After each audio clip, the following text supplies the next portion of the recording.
Hi, everybody. This is Maggie Knapp, part of your education team for Howard Hanna. We are talking about sales strategies for success. In this module, we're talking about habit number 5, answer objections. Objections are generally a need for more information. Answer objections and resolve concerns in a confident, competent manner. So how do you do that? One, you have to sit down with objections and think out what could be some objections. The price is too high. They're not offering me enough money. I don't like the location. It doesn't have enough of this. The bedrooms were too small. The kitchen wasn't big enough. How can you answer those objections and how can you resolve for them? The more you practice, the better you are at handling them. If you are not practicing, you are missing the opportunity to perfect your craft in helping people. Really, this practice helps your clients.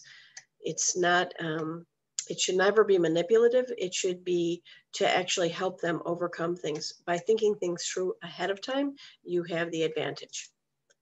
Habit number 5, here's an exercise. List at least 3 common objections a customer may have.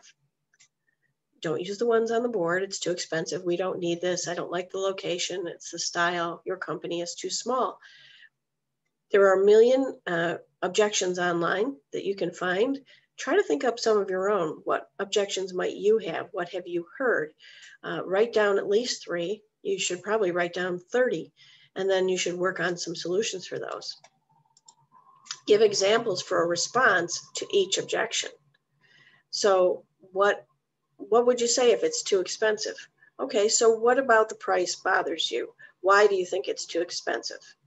Well, I just think it's too much. You know, my neighbor, the guy down the street, sold his house for $235. Oh, great. I know that house. That house had a kitchen that was from 1975. It had some water damage in the basement, and they needed a new roof.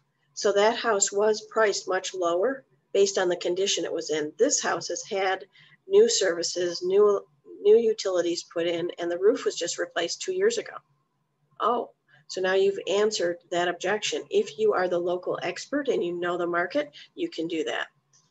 So here's your strategy. Think through the possible objections. Develop logical, complete answers for each of those objections. Practice answering them. Keep your answers flexible, not canned. So you may want to practice some scripts and internalize them, not memorize them. What's that difference? Internalizing means you get to put those words in your mouth and then they get to become your own. They sound like they came from you, but they aren't said exactly the same way every time to every person. So you don't ever want to sound canned and have a specific one-way answer to a question. You want to have answers that sound like they're you. If you have practiced answering objections, your conversation is natural and has a confident flow. How do you do that? You got to role play. Find an accountability partner and role play. Get some people in your office to do it on a weekly basis. It would be great for everyone.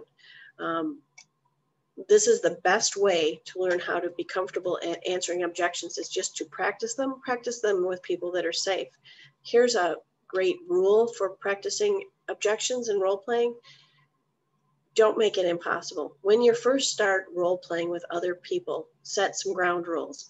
Make it a little bit easy to get to a positive solution. Then as you grow in confidence and trust of the other person, you can make it a little more difficult as you go on. But at least in the beginning, so as not to be off-putting, make sure that you're making it so that you can be successful. It's a little pushback, but not a lot. And then as you gain comfort, then make it a little more difficult, but always be kind. Next, we'll talk about habit number 6, close the sale.